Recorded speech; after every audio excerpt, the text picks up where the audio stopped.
Hey, this is Antonio. Welcome back to my channel and working on some fighting words. But before we go any further, as always, I need for you to like this video and subscribe to the channel. So it's that time. We got like 3 more days before the big fight, the trilogy between Tyson Fury and Deontay Wilder. And I wanted to do a fight breakdown, but I feel like I should just condense these 2 videos into one, and then I'll talk about the press conference in the follow-up video. So let me just break down Deontay Wilder, since that's the person that we're all looking at, because honestly, Tyson Fury won, and some people would argue that he won the first fight. I wouldn't, but still, some people would. So let me start with Deontay Wilder. So right off the bat, there is something that has changed. He has Malik Scott in his corner, which is also, well, I think his fighting days are over, and I think he will just be coaching moving forward. And I think, honestly, this is the best thing to have happened in Deontay Wilder's career. Malik Scott has Deontay Wilder doing things that, none of us have ever really seen him do. And he's got the body type and the frame to do them. He just never really did any of those things. But when you have an equalizer, you don't necessarily need to do all those little, tangibles or anything like that. But I've always said with Deontay Wilder, if he were to do just 3 things, it would take his game from here to here. And I am so happy and pleased to say that Malik Scott has all 3 of those things that I mentioned in one of probably like my first videos ever. So let me just start off with that. First, I would probably say the double jab. Double jab is so important, just period. It's an important punch. People, a lot of times, they'll just kind of brush off a jab, or people will downplay the importance of a jab. It's probably the most important punch you have. It can put a guy in trouble, but it could also get you out of trouble. And it could also take you around the world, as some people have said in the past. So what I mean by the double jab is, normally when you're using a jab, you're using it as a range finder, just trying to figure out where a guy is. Or if you want to keep him in a certain place, you can jab just to kind of position him. But what that double jab does, especially with somebody as heavy-handed as Deontay Wilder, you can pop just to find, or you can gauge your space, but also you can move him side to side.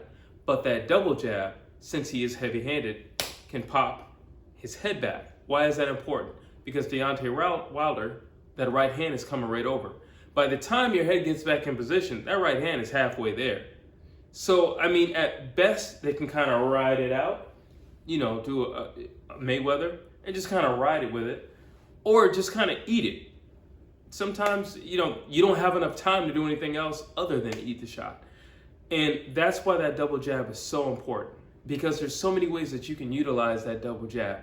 And again, I am so happy that Malik Scott has brought that out of Deontay Wilder, because we all know he does the jab and then he follows up. But with that double jab, it's going to make him even more accurate. So that's why it's important. Secondly, so he'll stick and he'll move from side to side. I am so impressed with what I've been seeing in these video clips of Deontay Wilder and Malik Scott, because that's another thing. Because Deontay Wilder hits hard, he has what I refer to as, puncher's disease. Because he hits hard, he doesn't think to move after he throws a punch, because he knows through, experience, when he hits something, it either goes backwards or it goes down. So he doesn't feel like he needs to move. But when you stick, you move, you get out of position, because most guys, if you hit them, they respond. Now, him getting out of position puts him back in position. Now he can fire off with the right hand if he wants to, or he can come back with that double jab again. He has angles now. That's why it's so important. But also, it always keeps him in line. If he hits and he moves out, he's not going to be in line for anything coming back at him, especially with a guy like Tyson Fury, because he's taller. And he's had more years in the ring than Deontay Wilder. So punching back is literally second nature to a guy like Tyson Fury. So it's important that he can hit and then move out of the way. And thirdly, I would say probably one of the biggest things, and could very well be a game changer, and could very well be the reason or the proponent why the fight will be stopped, is the body shot. Now, for some reason, heavyweights are not punching to the body anymore. I don't know if it's because they keep getting taller and it's too much time to go down to the body and come back up. I don't know what the deal is, but the bigger these guys are, the less they're going to the body. So to see Deontay Wilder not only going to the body, but doubling up in the body and then ducking under, that's important. Why is that important? Well, number one, Tyson Fury is actually taller than Deontay Wilder. Tyson Fury fights fairly tall too. You don't see Tyson Fury going down like this. You see him standing up like this. That's what you see him doing. So he's going to fight tall as well. So when he does come around, because somebody hits you in the body, your natural instinct is to bend with it and then come around with a hook. Well, he's ducking it, and he's going to follow up with a double hook. So that alone, like I said, could be a game changer and could very well stop the fight. Somebody as heavy-handed and as powerful as Deontay Wilder going to the body, that's not good for anybody's kidneys. That's not good for anybody's internal organs at all. And again, true, Deontay Wilder hit Tyson Fury one of his best shots and put him down in the first fight. However, Fury got up. It's one thing when you get hit in the head and you can get back up, or you get hit in the chin and you can get back up. It's something else when you get hit in the body. It's like your body just shuts down. Everything is working. You're coherent. It's just that your body is saying, no, we're not going to respond right now. We hear you speaking. We're just not going to respond right now. You know, it's a devastating punch. And then you get a guy that powerful delivering it, that could easily end a fight. So that I'm really happy for. I'm extremely happy for that. And it's a funny thing. So Tyson Fury, one of his arguments in the first press conference was, well, I believe it was actually the second fight, where he said, well, you can't reinvent yourself. Like, you can't, like, at this stage in your life and in this stage of the game, you can't reinvent yourself. However, well, let's see, from the second fight to now, like 3-4 days away, he's had well over a year. He can reinvent himself. But the thing is this, he's not reinventing himself. He's tweaking himself. That's it. Reinventing yourself is, you know what, you're not going to be flat-footed anymore. I'm going to teach you how to dance in the ring and how to circle. That's reinventing yourself. Doubling up on a jab is not reinventing yourself. You already know how to jab. Can you just do a little bit more of them? That's it. It's not reinventing yourself. You know, you stick, you move. That's not reinventing yourself. It's not. You know, so not to mention a guy as athletic and as agile as Deontay Wilder. That's not reinventing the wheel or anything like that. So, but let's just say that it was. All the time in between, he could have reinvented himself if he wanted to. Like, honestly, you know, with the scare with Tyson's child, you know, and thank God she's healthy. And, you know, with the scare with Tyson being sick, thank God he's healthy. And not to mention just, you know, the arbitration in between. What are you talking about? That's a lot of time in between. You could actually, I mean, perfect example, Anthony Joshua when he fought Andy Ruiz. He reinvented himself. AJ doesn't circle the ring like that. He literally reinvented himself because there was enough time in between for him to do so. Not to mention, if you're a student of the game and you're just somebody who's athletically inclined to where physically you could just pick up on things really quick and you're able to implement them the night of, it's easy to do so. Especially if it's like one thing. And, you know, in AJ's case, it was just one thing. Don't sit still. That was it. Done. With Deontay Wilder, we were just talking about going to the body, which no heavyweight is doing. And again, let me just say one thing, because now I'm just talking tactically. That double up to the body, or just a body shot in general, is going to be really important. If you know anything about Tyson Fury, I've been watching Tyson Fury since, you know, he had hair. Like, you know, like, I've been watching him for a long time, well before he won a championship or anything like that. He is an up-close in fighter. And at some point, he will grapple with Deontay Wilder. He always does it. If you look at his fight with Otto Wallen, no matter who it is, he's going to grab him at some point. He did it a lot with Deontay Wilder. You know, he kind of like big brothers you, or just kind of like, not necessarily a mauling, but just kind of just physically pushing you around, showing you, hey, I'm the bigger guy. You know, that last fight, he was 270. And Wilder, well, I believe he weighed in at like 230, but the night of the fight, he was a little under that. But still, he's the bigger guy, so he's going to impose himself. Now, why is that body shot so important? Because you're already going to be in close. If I know Tyson Fury, and I feel like I know him well enough to know that at some point he's going to grab Deontay Wilder and he's going to hold on to him. Now, you know, it's Tyson Fury. He could be talking in his ear. He could be talking a little trash or whatever. At some point, he's going to do that. There's a lot of reasons why you could do it. You can do it just to frustrate a fighter. You can do it because maybe he hit you a little too hard or whatever, or you had too good of a round, in which case you want to take a breather. Or you can do it to, just as a bigger guy, smother the smaller guy. It's going to take a lot of energy out of him just to get you off of him, or just to wrestle you up close. So it does have its purposes, because honestly, that bigger guy being held by that smaller guy, the next round, that smaller guy, his shoulders are going to be a little sore, his arms are going to be a little tired. It's going to take a lot out of him, a lot of energy. So there is a reason for it. But again, that body shot, if he is grappling Deontay Wilder, he's got nothing but space and opportunity for that body shot. So again, it's a very important punch. And I would not be surprised if Deontay Wilder utilizes that punch in the fight. It could actually end the fight. So now I want to talk about Tyson. Oh, no. You know what? Let me say one more thing about Deontay Wilder. He's gotten bigger. He's gotten bigger, a lot bigger. So I've been noticing, on Instagram, he's been benching like 300 pounds, and he looks bigger. He looks physically bigger. Now, I don't know if he's 230 again. He could very well be over 230 this time around, but he looks bigger. He looks a lot bigger. And, we didn't see him hitting iron last time around.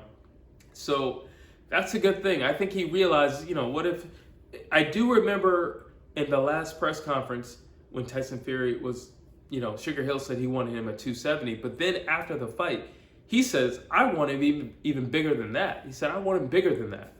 So hopefully, I'm pretty sure maybe they, Malik Scott and the team were listening, and that could be one of the reasons why Deontay Wilder is a lot bigger, and he's benching 300 pounds. I mean, he looks like solid. He looks pretty big.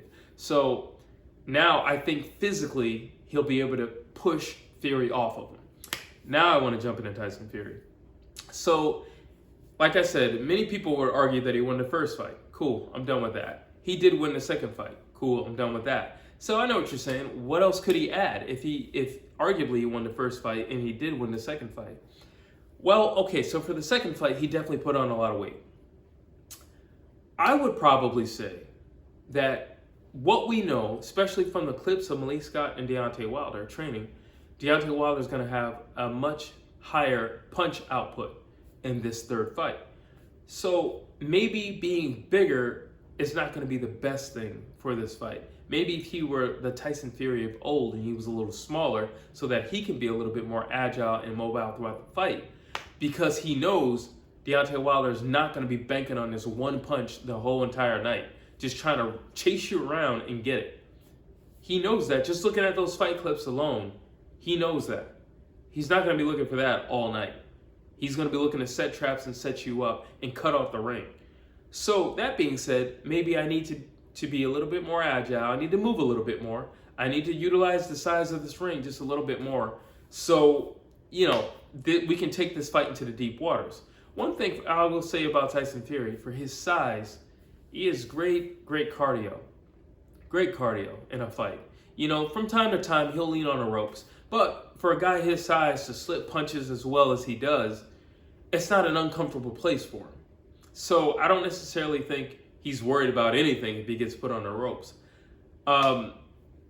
But personally, I just think it would be better for him if he came in a little bit leaner, became a little bit smaller, and he uses his legs a lot more. I don't think the game plan from the second fight, where he comes in and he bull rushes Deontay Wilder, is going to work. I don't think it's going to be very effective.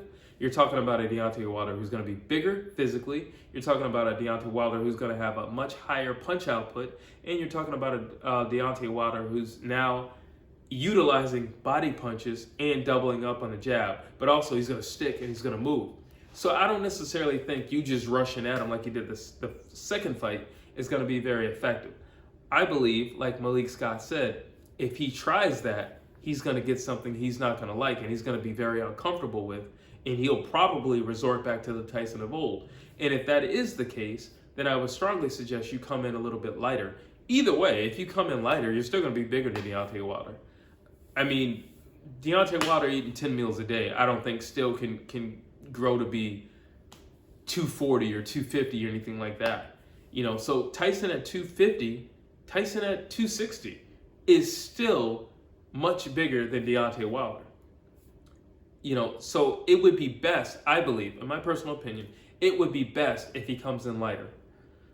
I think it would suit him in the latter rounds because I don't believe this is going to be a one and done early. If it is, I believe that's definitely going to favor Deontay Wilder. I do not believe it's going to favor Tyson Fury. I believe solely it's going to favor Deontay Wilder. So if I were Tyson, I would be looking to take him into deep waters. I think that's the best thing to do. Frustrate him, you know, stay on your bike, give him just enough to think about, set traps, do a lot of your feints. Tyson Fury loves to, you know, throw his hands out there. He has those long arms, and it just makes you think while he's circling around. Tyson Fury do like 10 different things before he does anything. You know, just to make you think, just to make you second guess yourself. Oh, maybe I shouldn't go in there right now. Or I don't know what he's going to plan to do with this. You know, just to make you think. So I think being a little bit more mobile, you know, and circling that ring, I think it's going to make a better fight for Tyson Fury. And I think his chances of coming out victorious would increase if he takes it to the latter rounds. And if he, I don't want to say buys his time or anything like that, but just goes back to the Tyson of old. Not trying to be a demolition man and just trying to knock out Deontay Wilder. Because, again, let's, you know, call a spade a spade. He didn't knock out Deontay Wilder. Deontay Wilder was on his feet when the fight was stopped. So, you know, he knocked him down a few times, but he couldn't take him out. Because, you know, he's not the hardest puncher in the world. So don't try to reinvent yourself. The same thing that he said to Deontay Wilder, I would tell him the same thing. Don't try to be something that you're not. You are a boxer. You know how to utilize the ring. You know how to set traps. You know how to stick and move. You know how to see a punch coming and know what to do in that moment. That's what you know how to do. He is a demolition man. That's what he does. He knocks guys out. That's what he does. That's what he's good at. Don't try to reverse roles. I don't believe he's going to try to take your role as a classic boxer. And I hope your game plan is not to take his role because you couldn't do it in the second fight. So that's what I think about that. This is going to be a good fight, a really good fight. I will definitely make another video just on a fight prediction. I'm not 100% sold on who I think is going to win at this point. I will tell you the confidence of Deontay Wilder. So here's the thing with the confidence of Deontay Wilder. It never wavered, you know, which only supports what he had believed from day one. His confidence never went down and then, like, you know, he had to bring it back up or anything like that. Again, Malik Scott said, hey, the night of the fight, by 3 a.m. we were training. So that tells you right there. There was no wavering. Like, he automatically felt something was wrong. And I'm not getting into any of that. I'm just saying he automatically felt something was wrong. And he automatically got into training camp. By 3 a.m., they were hitting pads. That's impressive, you know, and that just shows you his mindset. And when you speak of mindset, you got to wonder who has more at stake in this fight. Now, do you have the credibility of Fury because of all the things and the allegations that have been said against him? Or do you have Deontay Wilder who, you know what, something was taken from me and I'm coming to get it back. By the way, I believe that there was a wrongdoing in so.